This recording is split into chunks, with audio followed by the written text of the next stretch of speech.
je suis vraiment ravie au nom de Leaders League de vous retrouver aujourd'hui pour aussi nombreux dès ce matin sur cette nouvelle édition. Évidemment, c'est un sujet qu'on avait l'habitude de traiter dans tous nos événements, sur toutes les thématiques.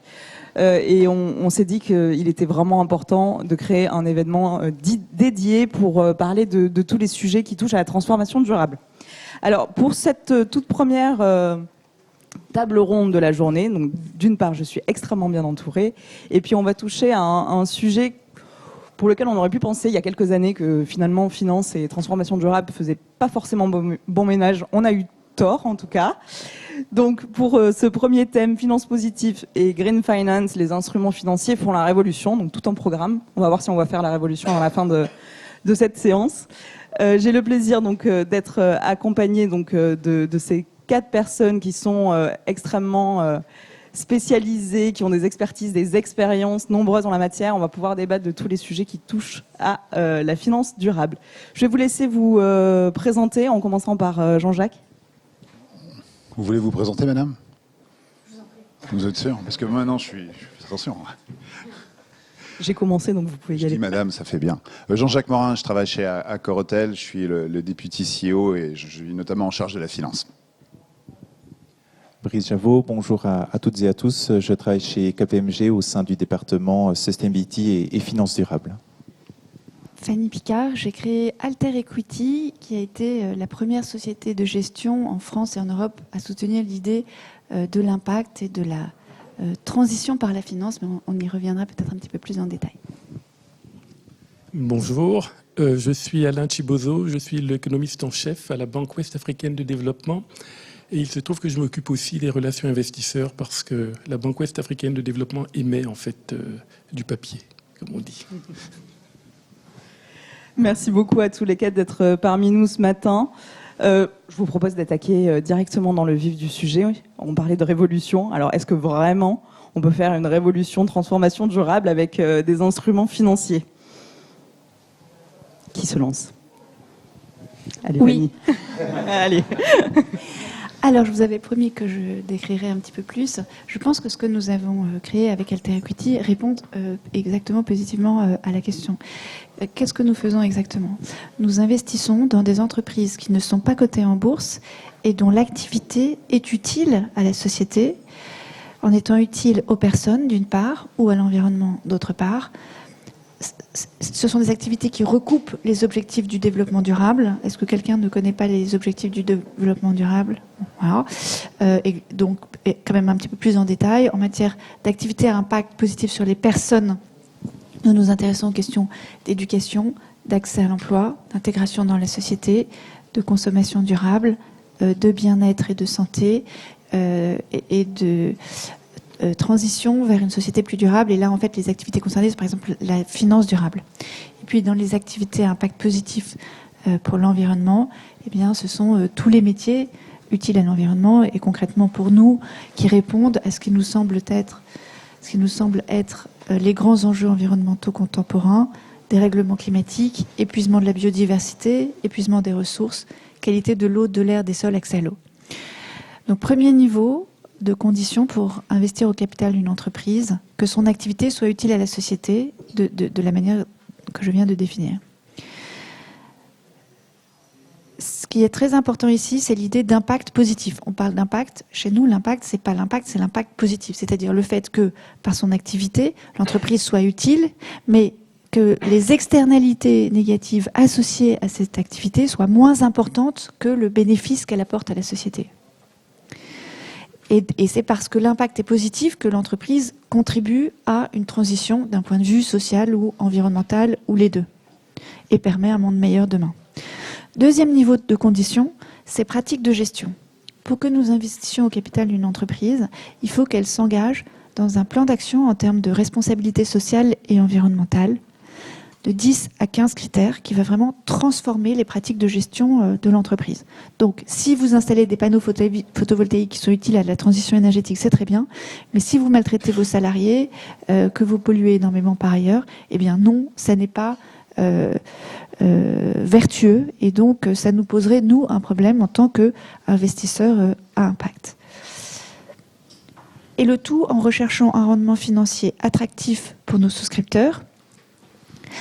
Au départ, pour nous, ça a été une nécessité pour arriver à naître, parce qu'on a commencé à créer Alter Equity depuis 2007. On a été très très pionniers sur ces sujets et à l'époque, personne ne voulait de ce type de positionnement. On nous disait, mais puisque vous voulez être responsable, vous serez nécessairement moins rentable que les autres fonds, et donc c'est très bien, bravo, malheureusement, on ne va pas pouvoir investir chez vous, parce que les investisseurs financiers ont besoin de rentabilité sur leurs investissements.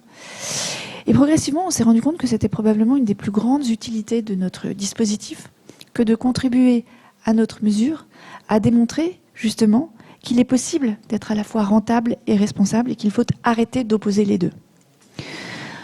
Mais tout ce dispositif-là, sa puissance en fait, c'est l'idée de dépasser l'idée historique d'une entreprise au service de ses actionnaires, dont l'intérêt est de maximiser ses profits pour maximiser le retour ou la création de valeur pour ses actionnaires, et de passer à l'idée que le rendement des actionnaires, que nous ne sous-estimons pas, il doit être, en tout cas nous considérons que nous devons servir un rendement de marché, mais pour nous c'est un moyen, c'est pas une finalité. C'est un moyen, le moyen d'obtenir de l'argent, d'attirer des investisseurs, d'obtenir de l'argent pour financer des entreprises qui, elles, vont être vertueuses dans leur activité, dans leur pratique de gestion, et donc permettre la transition vers un meilleur monde.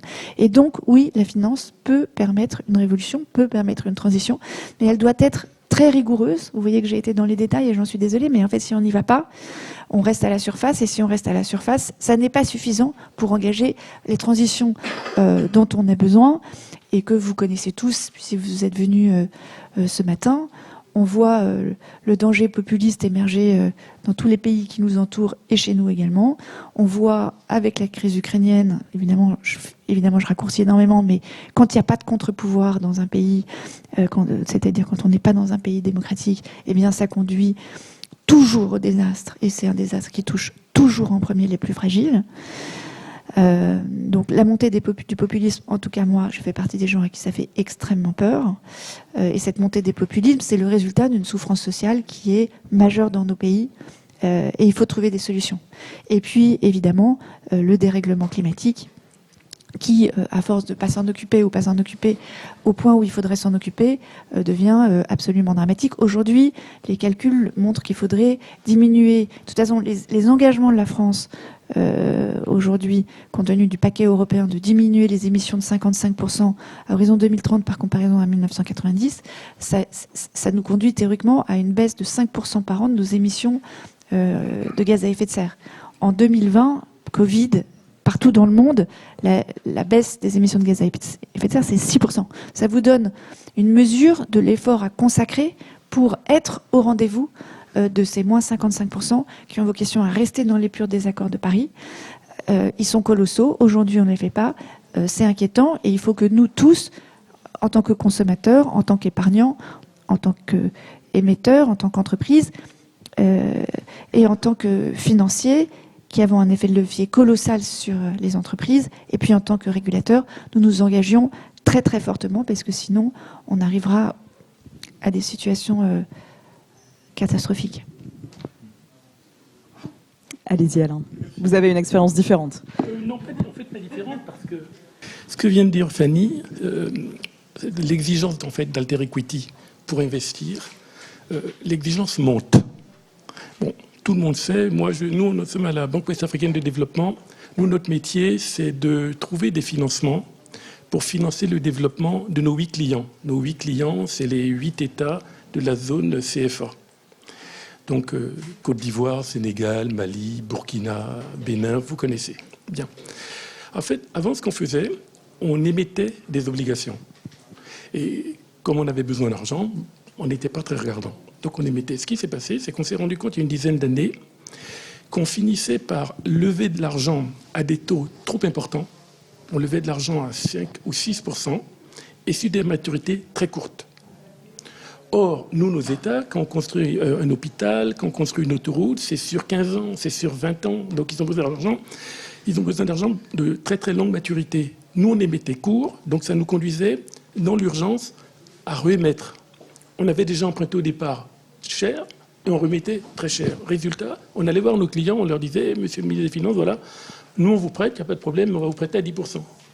Donc on finançait du développement à 10%, d'accord, alors que les taux de croissance de nos pays étaient à 6%. Bref, on détruisait de l'argent chaque année. Et donc, on s'est rendu compte qu'en fait, le développement, c'était pas bon. Et puis, on a rencontré des alter equity qui nous ont dit, non, en fait, il faut faire de l'impact, comment vous dites, impact positif. On a compris. Et maintenant, on fait de l'impact positif. Alors, ça veut dire quoi, impact positif? Et je vais vous dire comment nous, on le traduit. Nous, vous savez, chaque fois que je vois un investisseur, en fait, il me demande aujourd'hui 2 choses. Il me dit, je veux que mon argent serve à financer un projet qui aide les populations. Vous savez que les populations, ils ont besoin de manger. Et la sécurité alimentaire, chez nous, ça n'existe pas encore. On en est très loin. Et si aujourd'hui, on est très loin, demain, c'est encore plus grave parce que la population, elle double. Tous les 20 ans, ça double. Donc vraiment, il faut qu'on augmente la productivité agricole. Donc, il faut qu'on investisse. Donc, tous nos ministres des Finances nous disent, nous, on a vraiment besoin de fonds pour investir dans l'agriculture. Mais ils nous disent, nous, il faut que le coût que nous facturez ne peut pas dépasser 3%.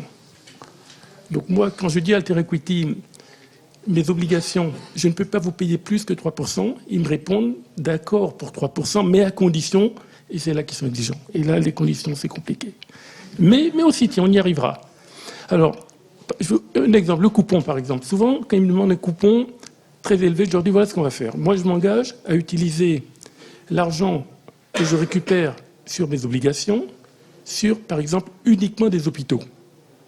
Comme ça, nos populations auront accès à la santé. Et ils me disent, oui, mais si je vous donne l'argent et que vous ne faites pas ça, comment ça se passe? Je dis, bon, problème de gouvernance, problème de reporting, problème de suivi, de vérifier que j'ai fait ce que j'ai dit. Vous avez raison. Alors je dis, voilà ce qu'on va faire. Le coupon, par exemple, je m'engage à augmenter le coupon si certains des objectifs que je vous ai promis, je ne les délivre pas. Donc disons que si je fais tout, je vous paie 3%. Et je vous donne 3 objectifs. Si je fais que 2 objectifs, c'est 4,5%. Si je fais qu'un objectif, et chaque année, vous vous rendrez compte, c'est 6%. En fait, je m'auto-pénalise. Voilà un exemple. Je ne sais pas si ça répond, mais voilà un exemple.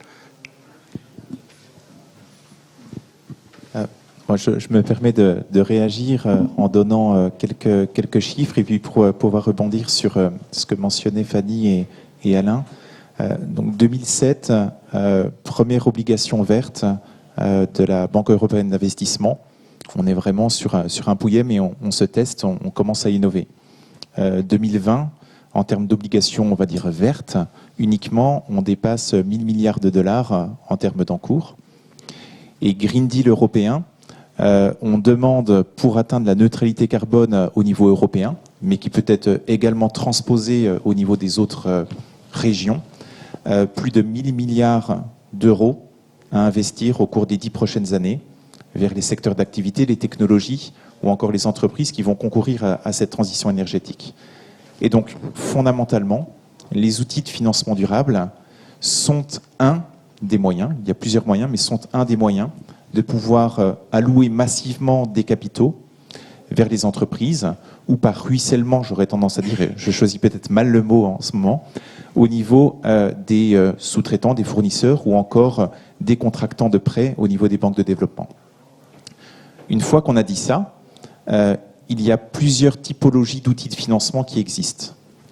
Il y a, comme disait Alain, certains outils de financement qui sont fléchés sur des actifs, des hôpitaux, des maisons de retraite, ou encore des actifs de production d'énergie renouvelable, etc., etc. Et dès lors, l'émetteur, donc l'entreprise qui fait cette émission obligataire ou de titre de créance, promet aux investisseurs qu'il va effectivement flécher l'argent levé vers ses actifs.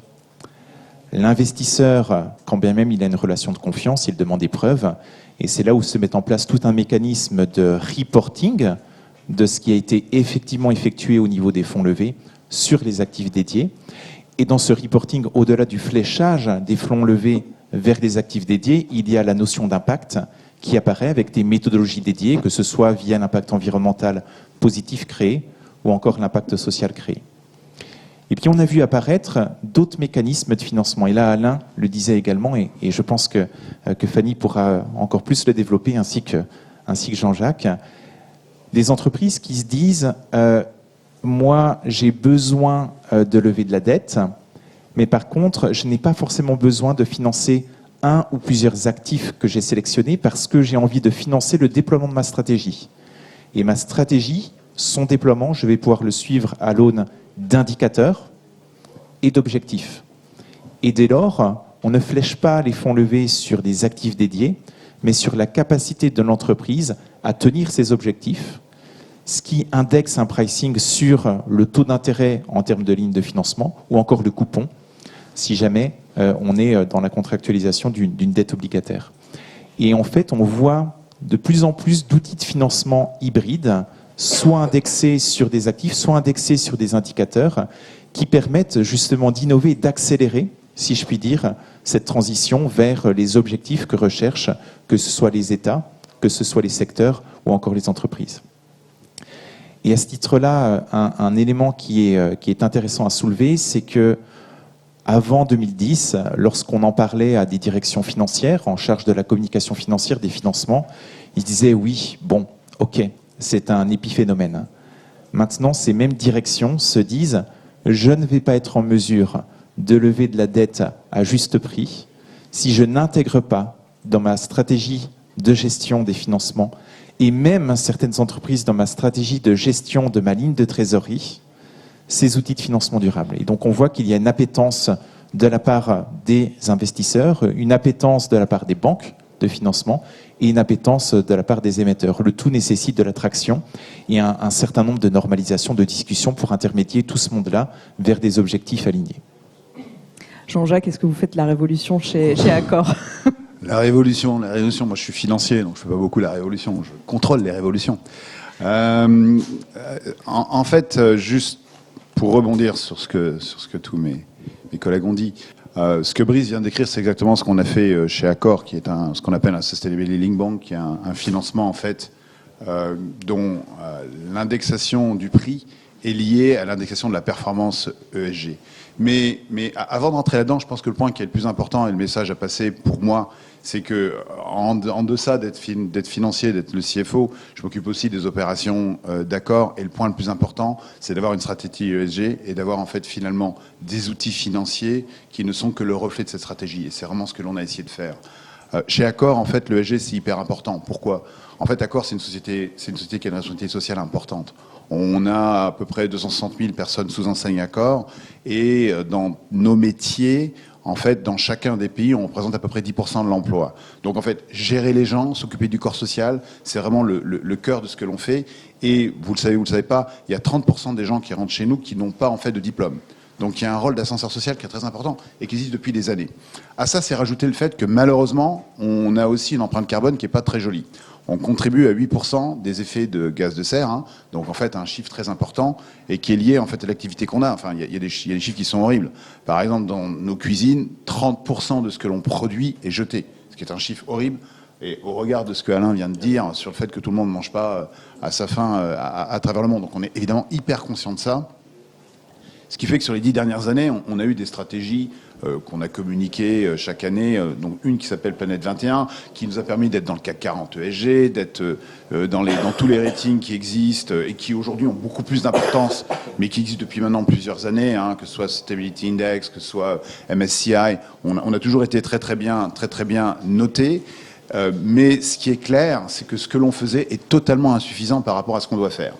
Et donc, l'accélération, on en a parlé, enfin vous en avez parlé, je pense qu'il y a une prise de conscience des gens, et puis il y a aussi des choses où finalement, même si vous n'avez pas compris, vous allez devoir faire, parce que les règles, les lois sont en train d'évoluer, hein, le fameux décret tertiaire, et finalement, le financement vert dont on parle aujourd'hui est une façon de forcer les gens à faire ce qui est juste. Et dans ce cadre-là, en 2016, donc ça fait déjà un certain temps, on a fait un petit peu... Ce qui a été décrit par Fanny, c'est-à-dire on a pris l'engagement en 2050 d'être carbone neutral. D'accord. Donc carbone neutral en 2050, ça veut dire qu'on passe par une étape en 2030 dans laquelle on aura réduit notre empreinte carbone de 50% sur ce qu'on appelle le scope 1 et d'une trentaine de pourcents sur ce qu'on appelle le scope 2 et le scope 3. Pardon, sur le scope 3, 30%. Et sur le scope 1 et 2, 50%. C'est hyper agressif. Hein. Vous avez donné un exemple qui est très parlant, qui est celui du Covid. Hein. C'est-à-dire que quand personne ne prend sa voiture, on arrive à faire 6%. Pour arriver aux 50%, si vous faites une régression linéaire, hein, c'est à peu près 5% par an. Donc c'est vraiment des chiffres qui sont sont agressifs, mais qui sont les chiffres dont en tant que société, on ne pense qu'il n'y a pas de choix que de faire ça. Et c'est d'autant plus important que finalement, le client qui vient dans nos hôtels, c'est ça en fait qu'il recherche. Aujourd'hui, il y a des clients qui viennent et qui nous disent « Attendez, on est au mois de décembre, vous nous servez des fraises, d'où est-ce qu'elles viennent ?»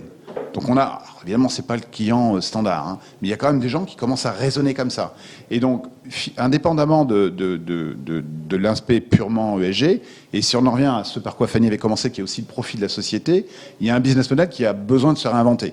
Parce que si on ne le fait pas, on risque de se retrouver à un moment bizarre dans lequel on aura continué sur notre lancée avec des produits qui sont ceux qu'on a toujours en fait promus dans les dernières années, dans les dizaines de dernières années, et qui ne sont pas ce que veut le client. Aujourd'hui, il y a toute cette révolution lifestyle, mais d'une manière plus générale, toute une série de personnes qui se posent des questions sur où est-ce que je vais en vacances, comment est-ce que je passe mes vacances, et est-ce que ce que je fais est juste, hein, ce qu'on appelle le tourisme responsable.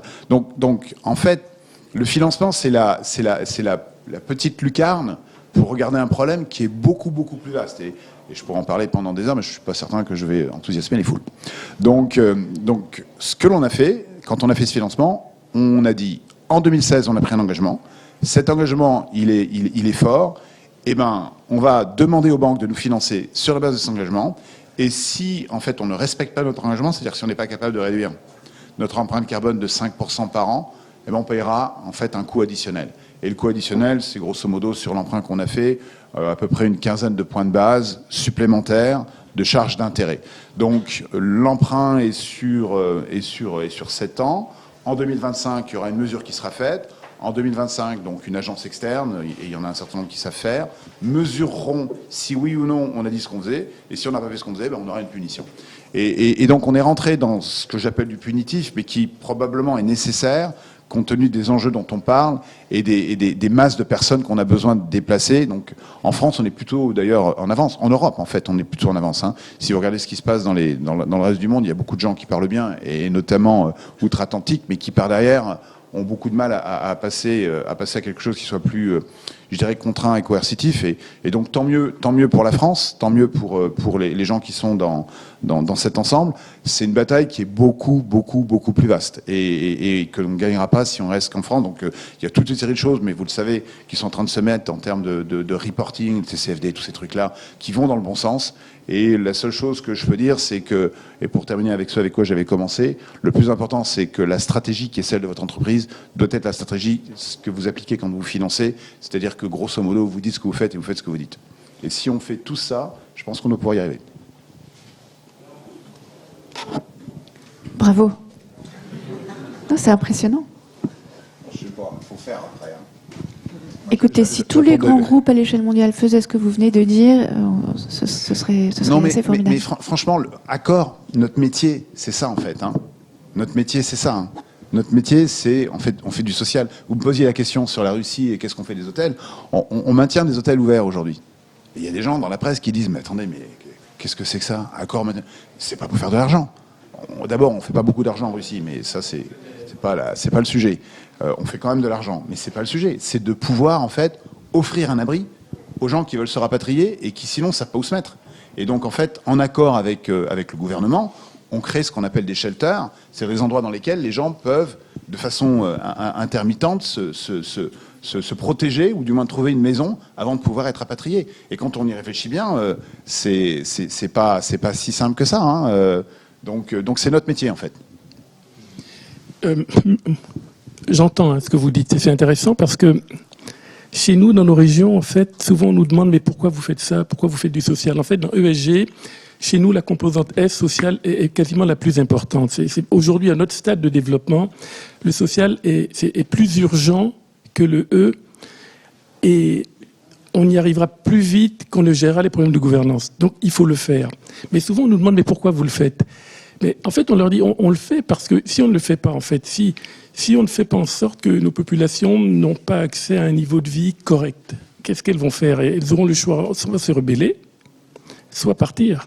Donc, juste exporter leur misère ailleurs. C'est exactement ce qui se passe. Donc, en fait, moi, je comprends quand vous dites qu'il faut faire des hôtels pour héberger les gens, parce que si vous ne le faites pas, ils vont partir, ils chercheront l'hébergement ailleurs. Donc, de toute façon, on doit le faire. Et ça finit par être beaucoup plus cher de gérer le problème une fois que la personne s'est exilée que de le gérer le problème sur place. Et c'est en cela que nous, on perçoit en fait cette exigence de la finance vertueuse, la finance verte, comme en fait une contrainte positive, quelque chose qui oblige tout le monde à participer, à contribuer au développement donc des populations, mais avec discipline, avec rigueur. On a le droit de se tromper. Puis je vais vous donner un exemple.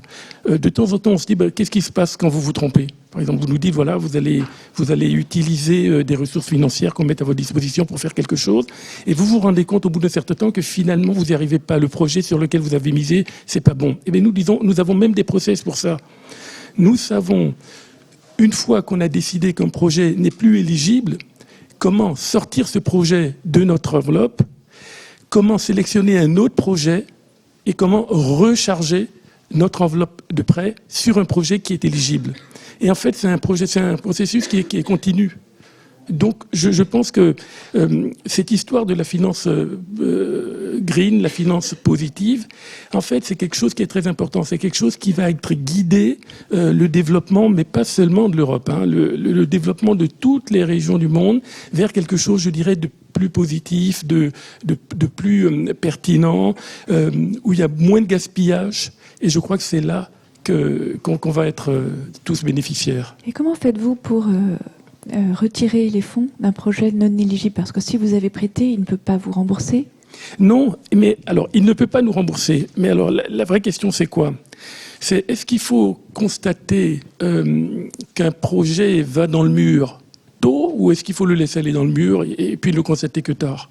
Donc, en fait, on prend notre perte. On prend notre perte. Okay.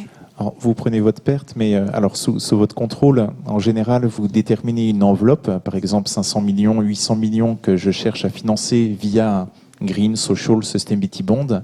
Si un des projets dont les encours associés ne respectent pas les critères, en général, vous avez d'autres projets pour les remplacer. Ah donc oui. vous n'abandonnez pas le projet, c'est juste qu'il ne peut pas être couvert via ces fonds. Absolument. En fait, on a chaque fois qu'on regarde les opérations qu'on fait, on classe les projets, donc bien sûr par type, éducation, santé, agriculture, etc.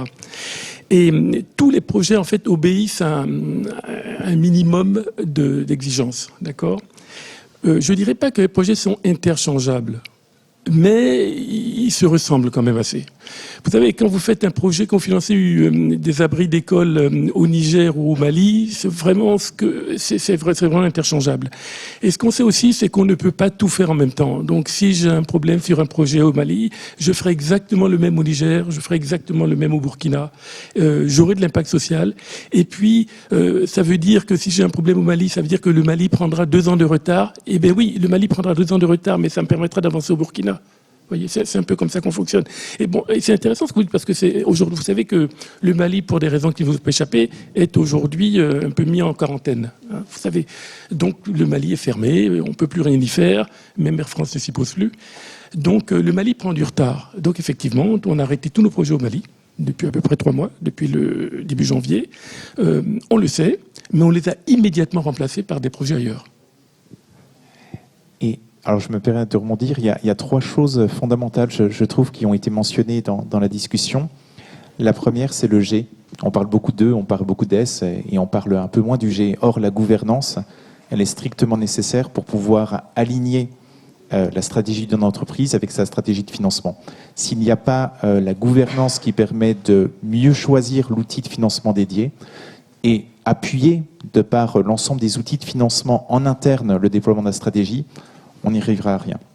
Le deuxième point, et ce mot, je l'ai trouvé intéressant, c'est le mot contrainte.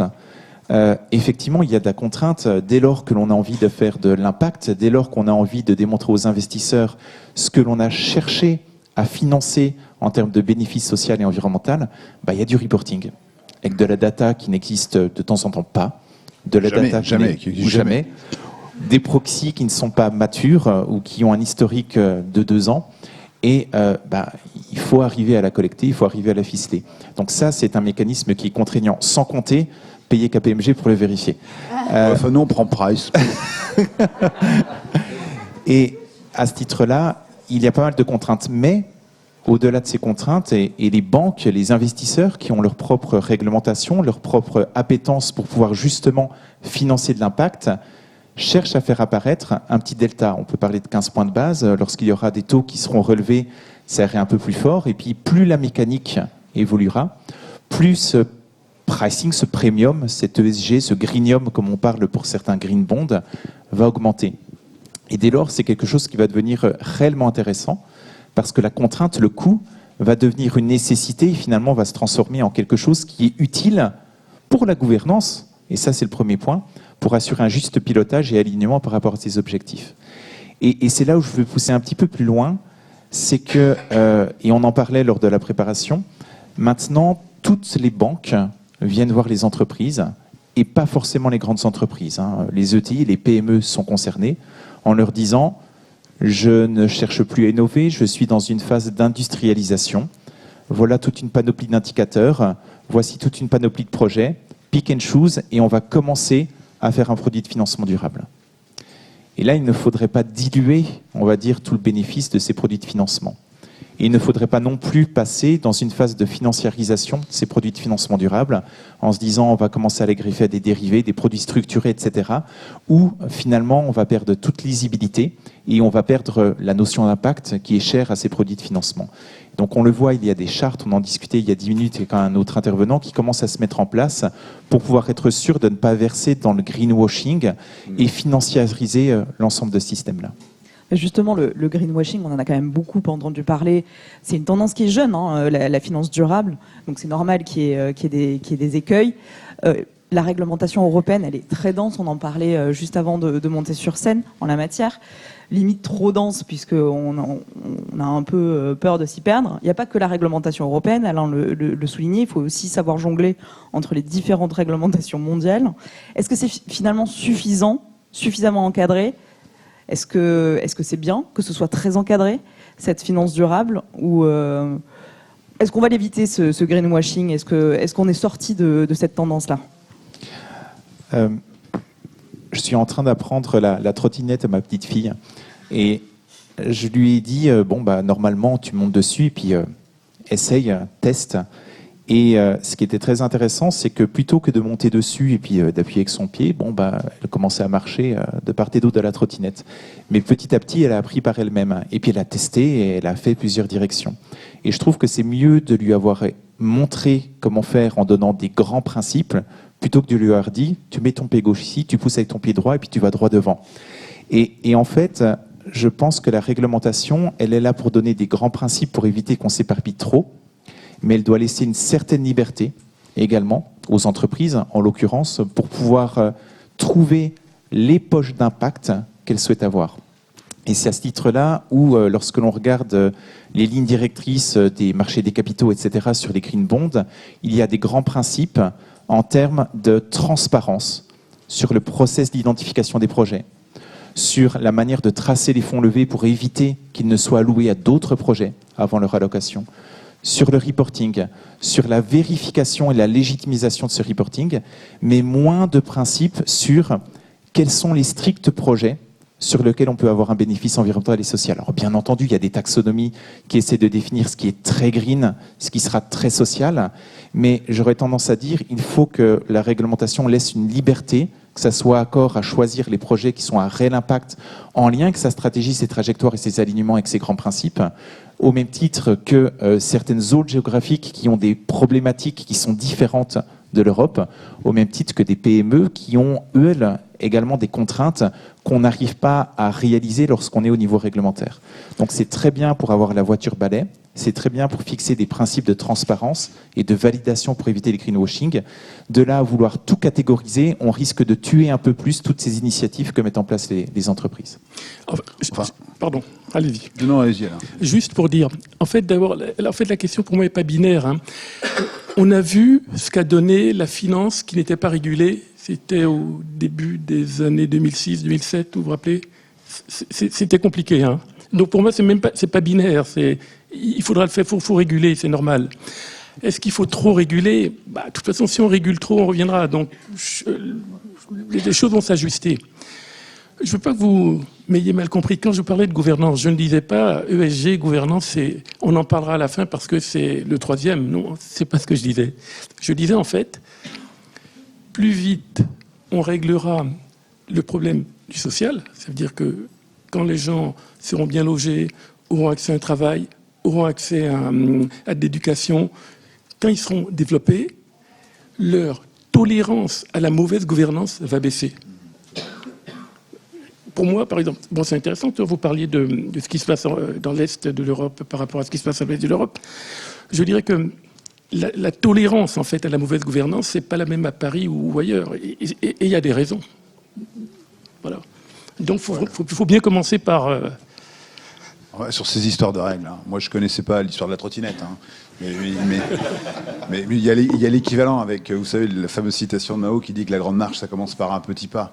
Et en fait, il faut qu'on y aille. Et le problème, c'est qu'y aller, tout le monde regarde la montagne et se dit, oh mon Dieu, par quel bout je vais la prendre? Donc on a besoin d'être un peu guidé, d'être un peu forcé, sinon ça se fera pas naturellement. C'est quand même l'enfer. Enfin, je veux dire, je sais pas combien d'entre vous sont des financiers, combien d'entre vous font la DPEF, combien d'entre vous se tapent la taxonomie cette année. C'est sympa. Et donc, si on parle de façon très concrète, je pense que si on met pas en place ce genre de choses, on n'avancera pas. Maintenant, c'est sûr que c'est pas facile. Et je pense, je sais pas qui dans l'assistance est financier ou pas, mais la finance, pour le coup, a vraiment un rôle à jouer. Et c'est un aspect de gouvernance, c'est celui de mesurer. What you don't measure, you don't improve, hein, la fameuse citation de Drucker. Si vous commencez pas à mesurer, vous n'y arriverez pas. Alors, je suis le premier à souffrir de ça, hein. Quand je vous parle de Food Waste, je sais que j'ai un problème. Je sais que c'est un problème qui, humainement, est inacceptable. Comment est-ce que je mesure le Food Waste? C'est quoi la mesure du Food Waste? Comment est-ce que je sais qu'est-ce qui est jeté, qui est pas jetable? C'est quand même rien qu'un truc comme ça, c'est pas aussi simple que ça. Mais si vous n'imposez pas aux gens de l'avoir comme un des KPI sur lesquels ils commencent à faire une mesure qui vaudra ce qu'elle vaudra et qui évoluera avec des outils qu'on va mettre en place au fur et à mesure que les gens auront des idées, eh ben on fera jamais rien. Donc, ce que l'on a fait de façon très concrète, on a un autre sujet qui est très très énervant, qui est le plastique. Vous avez tous été dans des chambres d'hôtel, vous avez tous vu les petites bouteilles, alors, certaines qui sont Hermès, qui sont beaucoup plus mieux que celles qui sont pas Hermès, mais l'un dans l'autre c'est sympa à offrir, mais c'est quand même horrible. Parce que fondamentalement, dans mes hôtels à moi, j'ai 200 tonnes par an de plastique qu'on jette. 200 tonnes. C'est monstrueux comme chiffre. Et tout le monde regarde en disant oui, il faut faire. Puis tout le monde dit ouais, mais enfin c'est quand même sympa d'avoir la petite bouteille et puis en plus ça les gens sont contents. Et donc on a mis en fait 15% du bonus des gens sur le fait que s'il y avait encore des petites bouteilles, ils n'auraient pas leur bonus complet. C'est marrant, ils commencent à travailler dessus. Donc il faut réussir à malheureusement passer par cette normalisation. C'est pas toujours des trucs très malins, hein, mais si on fait pas, pour sûr les gens feront pas. La nature humaine elle n'est pas faite comme ça. Donc les financiers ont vraiment un rôle à jouer. Alors, je me permets de rebondir par rapport à ça, et c'est un sujet qui est très intéressant. On l'a travaillé avec un autre groupe qui avait envie de réduire du gaspillage, par exemple plastique, et de se fixer un objectif par rapport à ça. Alors, il y avait un alignement de l'objectivation du variable, mais il y avait surtout un très gros travail à faire au niveau de la supply chain, au niveau des fournisseurs. Par contre, les fournisseurs, ils avaient, eux, des difficultés à obtenir des lignes de financement pour investir, trouver des solutions qui permettaient au groupe d'atteindre ses objectifs. Et c'est là où il y avait de l'innovation que je trouvais extrêmement intéressante au niveau du produit de financement durable.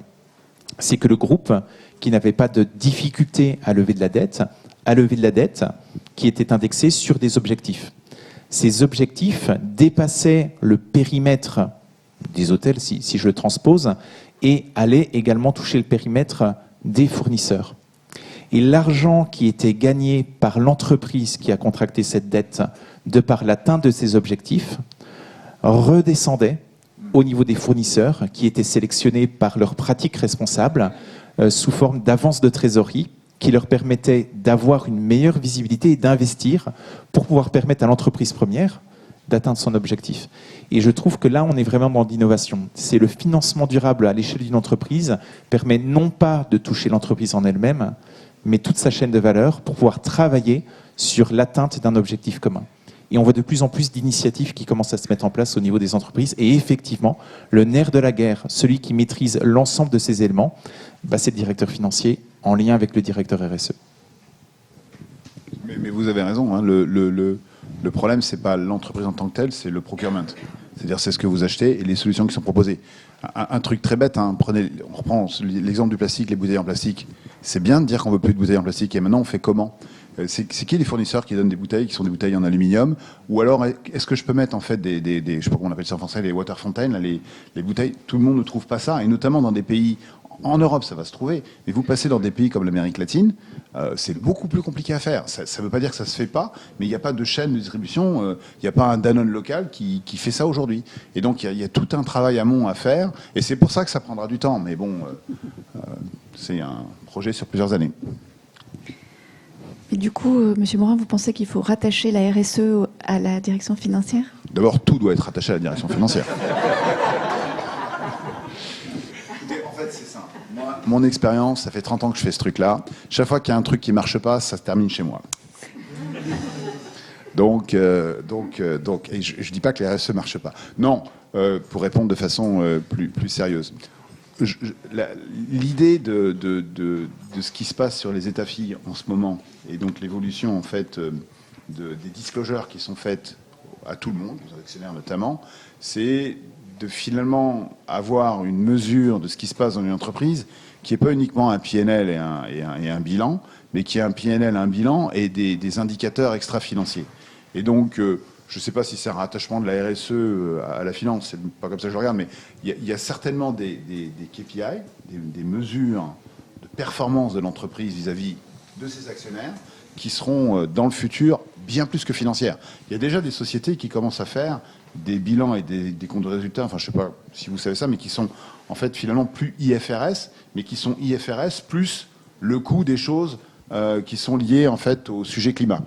Ou des gens qui font des projections de à quoi leur bilan pourrait ressembler s'ils se retrouvent avec ce qu'on appelle en anglais des stranded assets, là, des assets qui n'ont plus de valeur, parce que dans 2030, 2040, 2050, les normes auront évolué de telle façon que ces biens, en fait, ne seront plus compatibles avec une pratique commerciale. Donc je pense que tout ça va converger, mais autant ça a déjà été compliqué pour ceux qui l'ont vécu de passer aux normes IFRS et de faire converger ce machin. Alors là, on parle d'un truc qui est encore plus compliqué. Enfin, rappelez, hein, le gap IFRS, ça s'est jamais fait en final. Hein. Donc là, on parle d'un truc où on essaie de faire converger tout le monde sur des sujets qui sont pas faciles à mesurer, sur lesquels chacun a un avis qui est différent. Prenez le gouvernemental. On parlait du la façon dont on mesure aux États-Unis les populations et les critères qu'on a le droit d'utiliser, notamment des critères d'ethnicité, en France, c'est illégal. Donc ça commence comme ça. On ne mesure pas les choses pareilles d'un continent à l'autre. Donc on a un travail qui est colossal, mais pour être synthétique dans la réponse, je pense qu'il va y avoir une convergence et que vous verrez de plus en plus des États filles qui ne seront pas des États financiers au sens strict, mais qui seront des États, je dirais, multi-économiques. Vous pensez à ce que fait Kering, par exemple ? Voilà, exactement. Oui. Exactement. Alors, je ne suis pas un grand spécialiste de ce que fait Kering, mais j'en ai entendu parler. Quand on traite avec nos différents clients, on est dans ce momentum, en fait, où effectivement, il y a un besoin de mieux normaliser la data extra-financière, et en général, ça passe dans les systèmes financiers, et puis surtout, la valoriser pour un système d'aide à la décision. Et donc, c'est là où on voit les taxonomies et autres qui permettent de mieux piloter, on va dire, l'expression de ces éléments financiers. Et puis également de mieux communiquer sur l'impact, qu'il soit positif ou négatif. Et c'est là où on voit de l'IPNL, on le voit au niveau de Kering, on le voit au niveau d'autres groupes. Il y a les notions de triple comptabilité qui avancent, etc. Là, par contre, la question elle est extrêmement légitime. Tous les groupes nous disent, et surtout nos interlocuteurs clés qui sont soit les directeurs financiers, soit les directeurs RSE, c'est mais que fait-on au niveau gouvernance, que fait-on au niveau organisation ? Et on voit de temps en temps des groupes qui ont une direction financière forte, qui est en train de préempter, d'absorber ces éléments-là. Et la direction RSE qui se dit, mais moi, ma vocation, c'est quoi ? Je dois être contrôleur de gestion RSE maintenant ? Est-ce que j'ai mon mot à dire ? Et puis on voit également des directions RSE qui s'outillent elles-mêmes et qui évoluent plus vers de l'innovation, de la stratégie, pour développer justement, en innovant, ces nouveaux outils de mesure qui permettront d'avoir une assise et puis... on en revient à la gouvernance, de mieux piloter et de mieux aligner l'ambition qui a été donnée avec des objectifs chiffrés et les CAPEX qui sont liés pour pouvoir les atteindre. Donc on va avoir, je pense, des transformations de la fonction finance, de la transformation de la fonction RSE des Chief Sustainable Finance Officers qui vont apparaître, comme on le voit déjà, au niveau du marché du CAC 40 et qui vont accélérer d'ici les 2 ou 3 prochaines années. Est-ce que vous avez des questions? Est-ce qu'il y a des questions dans la salle, peut-être? Une dernière question avant de laisser la parole à la salle pour conclure. On va faire un projet 2050, nous aussi. Les émissions d'obligations durables, elles augmentent de manière exponentielle. Ça a doublé en 2021. Jusqu'où ça va aller? Est-ce que ça va être possible pour un émetteur dans 10 ans, dans 20 ans, de lever de la dette sans qu'il y ait un aspect impact durable derrière? Je dirais la réponse oui, ça va être possible, mais à quel prix? Ça va être très cher en fait. Ça va être tellement cher, je crois que ça ne vaudra plus le coup. Et je crois que tout le monde va se contraindre à se projeter dans le durable. Puis les instruments vont devenir plus exigeants aussi. Parce qu'aujourd'hui, on doit progresser sur 1 critère, 2 critères, 3 critères, mais par ailleurs, on peut énormément polluer, maltraiter ses salariés, etc. Et progressivement, il y aura une exigence de cohérence qui sera beaucoup plus profonde. Mais aujourd'hui, souvent, c'est sur... Le problème qu'il y a, c'est pour les banques, c'est comment est-ce qu'elles mesurent. Parce que c'est bien de dire qu'en fait, on a un critère sur lequel on veut s'assurer que la stratégie est mise en place. Et donc, il y a une partie qui est facile, qui est tout ce qui est carbone, parce que le carbone, c'est normé par le SBTI, donc il y a un framework qui a été défini, c'est finalement de la science, donc c'est finalement relativement quantifiable. Quand vous rentrez dans des aspects qui sont des aspects sociaux, qui sont hyper importants, hein, je suis tout à fait d'accord avec vous, Alain, là-dessus, c'est beaucoup plus difficile de mesurer, en fait... par exemple, comment les organigrammes se distribuent, est-ce que les gens sont traités de façon fair à travers les organisations, et là on rentre dans un truc où on est obligé de faire des audits externes ou d'envoyer des gens si on veut vraiment s'assurer de la qualité des données, et c'est beaucoup plus compliqué. Mais quand on aura cette maturité et que les choses se seront normalisées, je suis tout à fait d'accord, hein, il n'y aura pas tellement de choix, hein.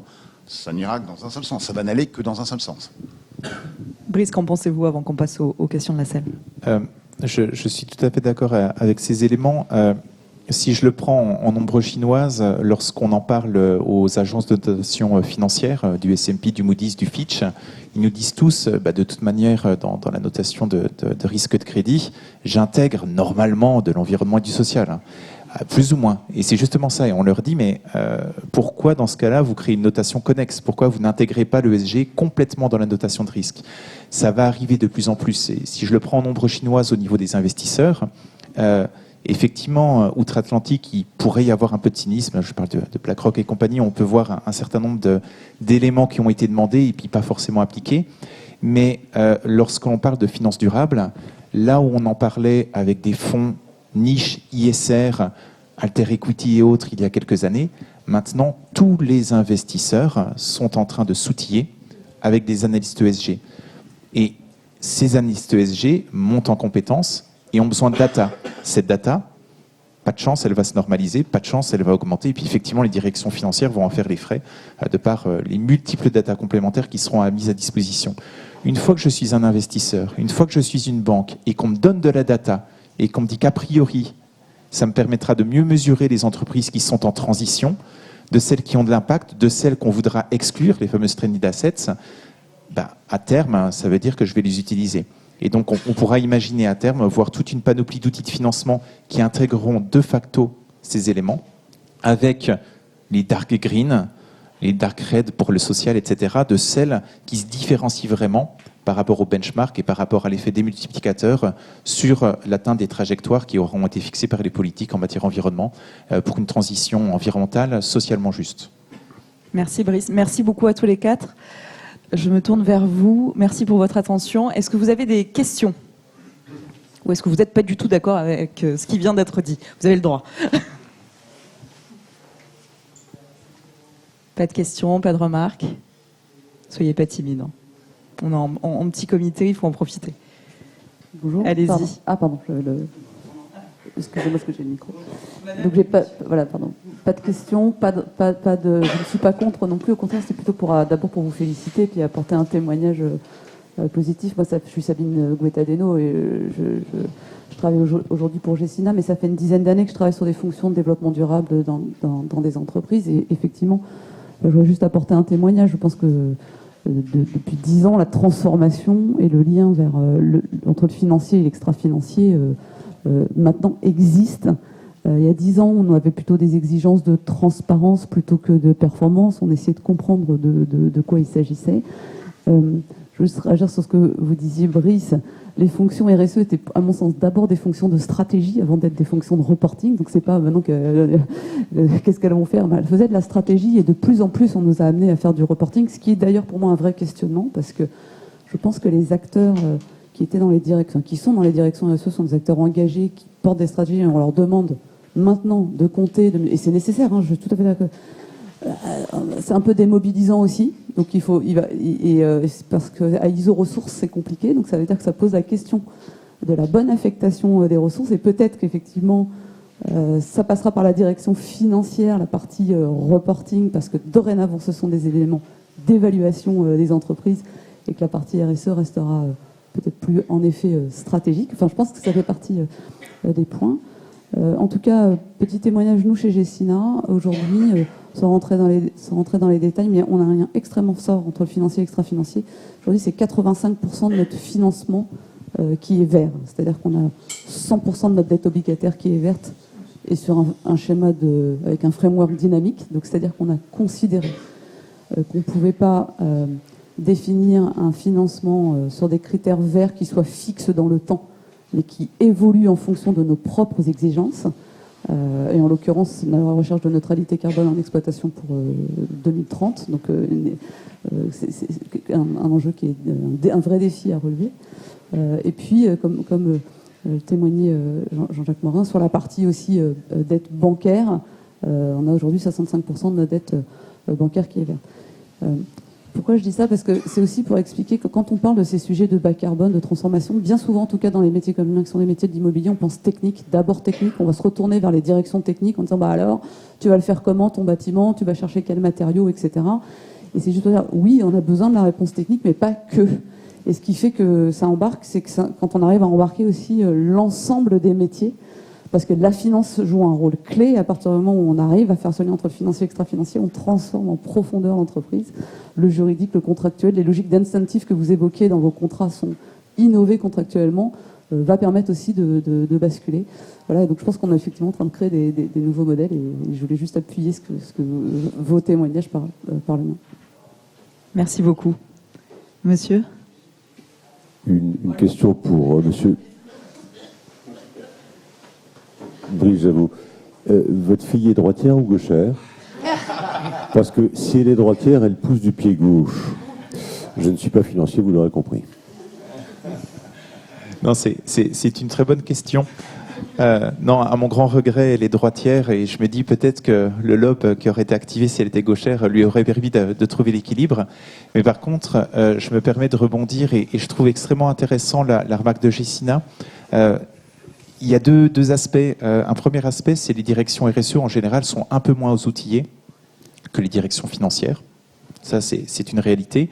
Et puis effectivement, un client me demandait, je dois répondre à des questionnaires d'agences de notation extra-financière. Maintenant, il y en a 8 ou 9 qui sont sollicités. Et je lui disais, en général, c'est l'équivalent de 4 à 600 heures pour répondre à un questionnaire. Alors 4 à 600 heures, quand on fait le choix comme Gecina de répondre à quasiment pléthore de questionnaires, et c'est tout à votre honneur, ça prend une bande passante démesurée. On rajoute à ça la DPEF, on rajoute à ça la TCFD, on rajoute à ça la SBTI, etc., plus devoir innover sur de la biodiversité ou d'autres thématiques qui se rajoutent, la direction RSE, en fait, elle a du mal à tenir tous ces sujets-là. D'où beaucoup de recherche de direction RSE, de qu'est-ce que je laisse, où c'est que je me concentre. Et effectivement, le reporting est un des premiers sujets qui est débattu. L'autre point qui est très intéressant dans votre témoignage, c'est effectivement... avant de tout normaliser, il y a besoin d'avoir une portée stratégique, il y a besoin d'innover, etc. Et c'est bien d'avoir énormément d'acteurs autour de la table pour prendre avec justesse des prises de décision. Et en général, les groupes que nous accompagnons qui nous disent « j'ai enfin pu parler à ma direction de financement, j'ai enfin pu parler à ma direction financière », ça se fait brutalement via la taxonomie européenne actuellement, mais ceux qui avaient anticipé, ça se faisait via l'émission d'un produit obligataire ou une ligne de financement à impact. Et c'est une des premières fois où il y avait ces éléments de discours entre la technicité, la projection extra-financière et la normalisation, la COMFI et les outils de financement, qui sont deux mondes qui s'appréhendent de plus en plus pour pouvoir converger vers quelque chose qui a de l'impact, in fine. Allez-y. Du coup, Vous avez le micro, c'est vous bon. pouvez y aller. Tout d'abord, merci beaucoup pour vos intervenants, pour la qualité de votre prestation, et c'est très enrichissant. Merci beaucoup. J'ai une petite question. Monsieur Thibauzot nous disait que vous parlez du différentiel de niveau de coupon en fonction de l'atteinte d'objectifs, il y a une obligation ou pas. J'aime beaucoup ce fair play. Merci beaucoup. D'ailleurs, je pense que c'est grâce à ça que le Sénégal a gagné la CAN. C'est grâce à ce fair play. Et donc, du coup, ma question se dirige vers Monsieur Morin. Si, en fait... C'est moi qui récupère la question. Exactement. Ça finit toujours à la finance, les problèmes. C'est ce que vous disiez et c'est hélas vrai. Non, du coup, ma question, c'est, vous nous parlez en fait de la diminution des trajectoires carbone de votre ambition. Si ça marche pas, qu'est-ce qu'on fait? Si Ne dites pas ça va marcher, vous inquiétez pas. Non, mais pour quantifier, parce que c'est important de quantifier, c'est 12 points de base. Donc grosso modo, c'est un emprunt de 700 millions, donc ça fait un peu moins de 10 millions d'intérêts en plus à payer. D'accord. Juste pour quantifier. Et ok.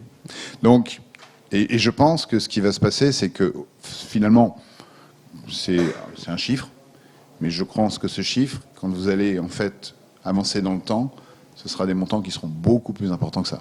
C'est-à-dire que là, on est dans les premiers à faire ces Sustainability Bonds. L'année dernière, c'était l'année en fait galop un peu d'essai, enfin sous le contrôle des gens qui sont sur le panel. Mais je pense que si vous faites le même financement dans 1 an, dans 2 ans, dans 3 ans, les pénalités qui seront attachées en fait au non-respect de ces clauses-là seront beaucoup plus importantes. Et du coup, vous avez ou pas un coefficient un peu de confiance sur cette réduction carbone ou 100%. 100%. Et le vrai pourcentage, c'est combien? Sinon, je vais avoir un problème avec mes auditeurs.